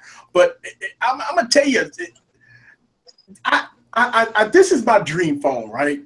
The V30 with the S Pen, right? With the S Pen support style. Of course, they got to make this better, right? Yeah. With all that software that's in the, let me tell you something. They got more software that's in this device that's in their flagship. More software because they got all that pen software. The same thing on the Note 5. You pull it out, you got all screen writing. You got, they just rename it. You get the whole, you get a display of apps when you open the pen up. I mean, it's crazy how close and similar the software on this device compared to the Note 5, right? I say that the Note 5 because the Note 8, it has a totally different experience. But man, this could be the V30 with the S Pen support. Well, pen support, they could call it whatever they want, but this is the hidden gem. Me personally, if I was to buy a device, I would definitely look at the Stylus, but it just doesn't have the build quality. I don't know. I talk about it's frustrating to talk about the Stylus. It's frustrating to talk about the Stylus. It's a good phone, but it's frustrating because LG do things like this. The LG come out with a keynote address last month to talk about a phone that's not coming out until 2 months. I mean, that's make no damn sense, man. You know what? And good point. You say that Apple and I guess Apple kind of did the same thing. I guess Apple did the same thing. But they've never done that before. They've never done it before. This is the first time they've done it. But even then, the iPhone 8 came out it's coming out what? Friday. A couple weeks. It took like a week or so. No, the iPhone 8 coming out Friday. Yeah. Yeah. Yeah, they had pre-orders. But yeah, I mean, and I think that's I don't know why LG did that. Like, come on, no one's thinking about your phone now. Right, and that's the whole thing. Like, I think it's gonna be a top-notch device that nobody will buy. It's done. It's I feel like if they were done. gonna do that, and have that much of a time gap between the time they announced it and the time it's released, at least have the marketing in the during that time. But they won't even market the phone. A cafe put in the comments. They don't have the budget though. LG, they don't have the budget of Samsung and Apple for marketing. They just. I mean, well, I don't know. You think about this. Shouts out to Cafe. Cafe said they did that with the V20. Listen, I don't know. I bought my V20 in September, so I don't know. If I'm not mistaken, I never got my B&O headphones. I did everything. I'm still waiting on my B&O headphones, but I bought the V20 in September. The marketing is not there. I mean, how many commercials have you guys seen for the V30? None. I mean, I'm not even seeing YouTube for the V30, let alone commercials on do something for Sunday football. Let's do something I've seen YouTubers here and there with it with pre-release software. Like I think Jonathan Morrison, I think MKBHD, Flossie Carter, they've gotten hands-on time with it, but it's been all pre-production though. Yeah. Not final software, so you really kind of take that with a grain of salt, Yeah. So Eric, are you going to get the V30? Yes. I'm actually excited about the V30 because I actually watch YouTuber that does screen tests. He just did the screen drop test and all that stuff. I can't remember his name. Jerry Rig. Everything. He just did everything. Yeah. They flew him out there in La La Land so he could do the video. And when I looked at those camera lenses, man, I'm gonna tell you something. Look at that video and look at all those camera lenses that they put in the LG V30, man. I mean, really, they really put all this technology in their camera system here. I think the camera's gonna be king supreme. I really do. Let's pause for a second.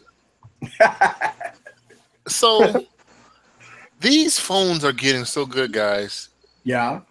It's so close. Yeah. You gotta do something more. Like, you know, like you got an S Pen. You got to do something more that is going to attract people to buy your phone. And I don't think LG's doing that. Well, I think we're in the TikTok cycle. Yeah, you got to remember, we're in the TikTok cycle. 2018 is foldable displays. It's coming. I've heard the rumors. It's coming. Hey. We're in the TikTok cycle. What I would suggest, just pull a Beats, you know, just get a lot of celebrities together pay them and just have them use your phone or something. I don't know. Yeah, like Samsung did it. I mean, had no liquor all over the phone. I mean, that's how you got to do it. Just pay the celebrities, man.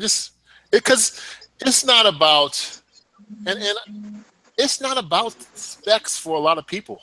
It's about, I seen Lil Wayne pouring alcohol on the phone. I want that phone. As crazy as that sounds, yes, people will buy a phone if they see their champagne in the phone. It's like, oh, I want to try that. I'm gonna pour champagne on my phone. But what? It's all about marketing. It's all about marketing, man. And Beats, that's what Beats did. Beats, they got a lot of celebrities together and said, hey, I need you to wear these in your rap videos or your music videos, and the rest is history. Yeah. Do you think the V30 is doomed? I mean, do you think that it's done? I think I don't think it's a bad phone at all. I've gotten some hands-on time with it. I think it's good hardware.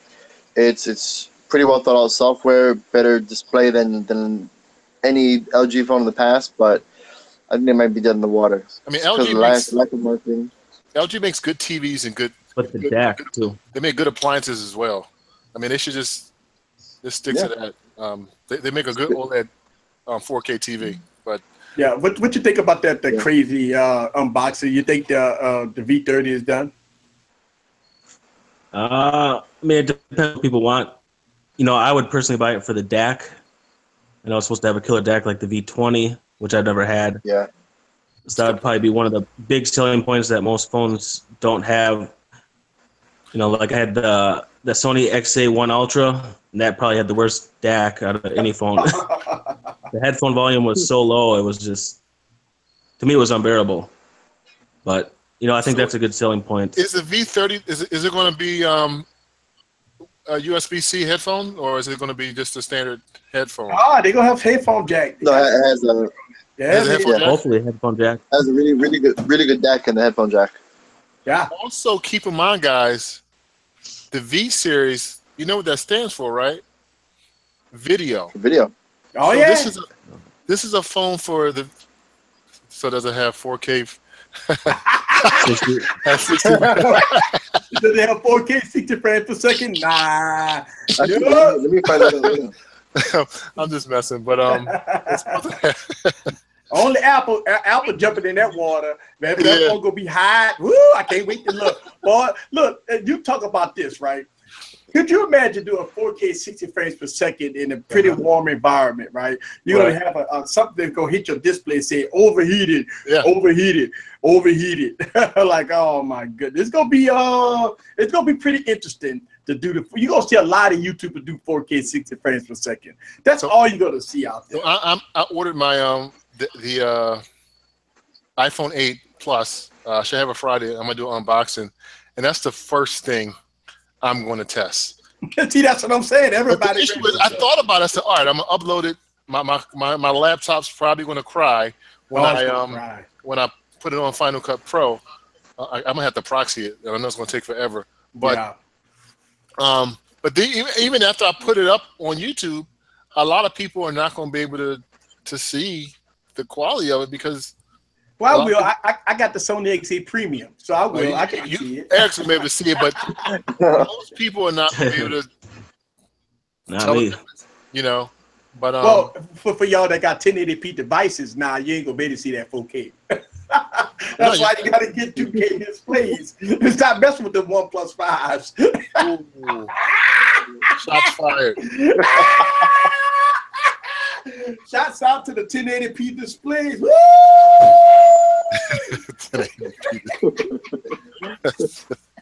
You got to get 2K or 4K. I think we're going to the 4K era though. What if you have a Stylus 2 or 3? That's like 720, isn't it? Nah, Stylus 3 got a 1080p screen for $200. That's what I'm talking about. You think about this. I got phones like the Stylus 3, the Honor 8, and they got, sub $200 to $300 phones with 1080p. That's what I'm talking about. When you got phones like the Exxon 7 that got 2K displays, you can pick that phone up mid $300, and it has a pretty decent 2K display. That's what I'm talking. When you talk about $500 and $600, you got phones with 1080p screens. That's why I dog them out. Because I think the Exxon 7 is the standard right there. If you could buy a phone for for $350 to $370 with a good 2K display, then come on. If ZTE can do it, if ZTE can do it, then there's no excuses for a $550 to $600 phone with a 1080p screen on it. That's it. It is what it is. Or Apple with an $800 phone with a 1080p screen on it. They're doing it again. They're doing it again, and they're going to sell a lot of them. Yeah, Apple, you know, Apple gets a donkey of the day, right? It gets to here we go, iPhone 8, 1080p screen, right? Yeah. But it is a good screen, though. Yeah, it's a nice screen. You know, that's what they say. 1080p. You know, it's good. That's what It's good. But you put it up against the S8, and you be like, ooh, that S8 sure look good, don't it? You put it up against the Note 8, you be like, ooh, that Note 8 screen sure looks good compared to that iPhone. Yeah. Then the iPhone 8, I see in the comment section too, that the iPhone 8 showing them has just over a 720p display. Yeah, $700. iPhone 8, $700, 750p. Yeah, that is. Well, you know, Apple, you know, the thing about it is, I don't get me wrong, the Apple screens is good. It looks good, very sharp. But the resolution is a resolution. You can't get away from that. It is what it is. As good or as bad it is. And look, I got VR headsets, right? So I was just playing with my VR the other day, right? Trying to put a 720p screen in this thing, right? Trying to put a 720p screen in this thing. And even with the 2K displays, it still look a little pixelated, right? So try to do that. Yeah. Yeah. The truth. Any gamers in the house? Well, I work. You know what? I be doing so much YouTube, and I do a lot of mobile gaming. And I do got a PS4. I actually did a lot of videos about PS4. Every time I get on my PS4, I broadcast live. So what do you guys think? We're talking about 4K. We got Microsoft coming out with their Xbox X, yeah. And they want $500 for it. Yeah, you know, the PS4 is $500, right? Yeah, the PS4. I feel like if you don't have an Xbox One already, you should get it for that price. But if you already have an Xbox One, don't upgrade. What'd you say? 3 was like $600 when it came out. Yeah, really? That's true. Yeah. So now $500 is pretty cheap. They're saying that it's a deal though with the graphics card that you get and everything that you get in it. You're getting a good deal, but the thing is, they're going to make that money back up in games. Oh yeah, exclusive. Xbox got exclusive games, and apparently, I think a lot of those systems that they sell they don't make money on them. Yeah. I think I forgot which system it was. I think it was a system where it might have been Sony. They were just selling at a loss because they were like, you know what, we'll just make it I think back it was up. a PS3. PS3. I think so. Yeah. Yeah. And it was funny because, you know, when I'm talking about the Xbox, they were saying, I think The Verge was saying that all the cameras that are on the new iPhone X is just a Connect. It's just apparently a lot of the cameras are the same in the Connect that's on the new iPhone. So it's maybe it's just Apple doing what they do, man. They wait for another company to come out with it, and then they try to perfect it. You know, it is. Yeah. All right.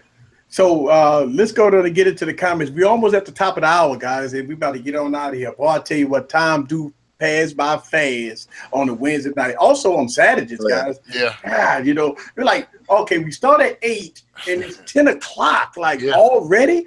And it's been, and look, it goes to show you how much y'all guys study y'all craft.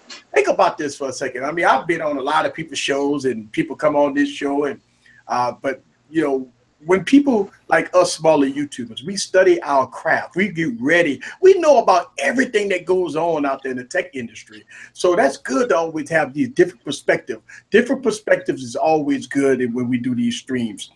So I see y'all guys in the comments. Shouts out to Word of Blaze. He just stopped on through. Shouts out to Anthony Cooper in the building.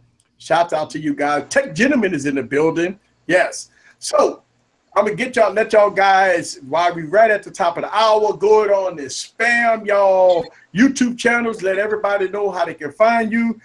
Start with Chris. Go and let everybody know about your awesome channel. I know I was stuck in the Matrix for a little bit, but you know, we made it through the entire 2 hours, you know. But yeah, like I said before, I do a lot of tech, a lot of different content, a lot of comedy. You know, I try to keep it diverse for everybody. You know, it's not always family friendly, but it's alright though sometimes. You know, I try to keep it PG on this channel though. You know, but I'm at youtube.com/Chris Gonzalez with 2 Z's, so GONZALEZ. You type in Chris Gonzalez in the search bar, I'll be the first one that comes up. youtube.com/Chris Gonzalez. I'll put it in the chat for you guys too. Yes. So I got his YouTube channel up there on the screen, guys. So yes, shots out. That's what I'm talking about. All right. All right. Appreciate it. No problem. All right. Yeah. Dave, let everybody know. So listen, I've been doing this whole YouTube thing for about 5 years now, and it's been kind of a hobby because I had a corporate job, but now I'm a stay-at-home dad. So, you know, I figured I would try to cater my channel to people who share similarities to me. So my channel really evolves around parents. So parents in technology, right? So I try to look at technology from a viewpoint on how it can embrace the quality of life. So that's the way I kind of look at it. But yeah, now I just want to kind of take things to the next level. You know, my mother always said to me, do something that you would do for free. And I would do this for free. I'm sure most of you guys would do it for free. But you know, I want to take this to the next level. So I appreciate the support. I just got a sub. So thanks for whoever subbed. I really appreciate that. It really means a lot. It really means a lot to me. So, but I'll have a video out on Friday. I have another video in the chamber right now. I just haven't made it public, where I talk about the iPhone X, and I kind of, and don't take this the wrong way, guys. I don't bash Android users, but I just say, hey, pipe down, chill out. You know, people who use iOS, they love iOS, and people who use Android love Android. So, but you don't have to throw shade on iPhone users because they like iPhones. But yeah, check out that video. I should have that video up tomorrow. I just haven't published it yet. I try to space my videos out as much as I can. I just did that one video where what did I talk about? I think I talked about it was the iPhone 8. Yeah, I talked about the iPhone 8 and how pretty much the iPhone 8 is an iPhone 6 with different internal parts for the most part. But yeah, check out that video. I should be publishing tomorrow, and I'll see you guys Friday. I'm gonna do an unboxing of the iPhone. I don't even know if I should do an unboxing because it's the same phone. I don't know. You know what? I'm gonna do the 4K thing. I'll do the 4K at 60 frames per second, and I'll put that up. Maybe I'll do a quick video to kind of show you guys the quality, and I'll do some like maybe some nighttime shots just to see how good the camera is at night. But look for that Friday. I have to pick up my phone at about 12 o'clock Eastern time, so I'll probably pick it up early and get to work so you guys can check that out. But I appreciate the time, Eric, for having me on. Yes. That crazy unboxing is crazy. There it is. There you go. You did freeze frame again. I think we can hear you though. There you go. All right. Well, I don't even know what I'm gonna do next on my channel. I always just switch up. Sometimes it's phones, sometimes it's RC cars, headphones, just whatever I'm into at the moment. But search up That Crazy Unboxer space 67. So yeah, just check it out. If you like it, sub. If you don't. But I always try to answer, all the comments too that you guys leave, because I think that's that's one of the most important things to me is to answer people's questions. Yep. So even though I only have 400 subs, I try to answer everyone I can if I see them. Sometimes I don't see them, so because they always go in my spam folder, so I don't see it all the time. Hey, try the YouTube Studio app. YouTube Studio app is great. You can keep notifications of if you get a comment, it'll notify your phone, and you're able to respond in a quick manner. Yeah, I have that installed. Sometimes it doesn't work. Sometimes I don't get anything. Interesting. Okay. But yeah. Well, check it every day. Normally it works pretty good. I have an iPhone. Yeah, I check it every day. I always gotta check my spam folder. That Yahoo app. All right. Yeah, that's it. That's it. All right. And y'all guys know I am Eric from Easy Computer Solutions. I do this every Monday, Wednesday, and Saturday. Don't forget about Saturday Night Tech Talk, guys, which I'm going to try to put together a new awesome panel. Y'all know how I do it right here. And listen, I really appreciate y'all guys for coming through. This is how we do it right here. I like to show love. No fluff, no passes right here. Easy Computer Solutions. I really appreciate everybody for coming out. Thank y'all guys very much. And I will see. And I'm trying to drop a video.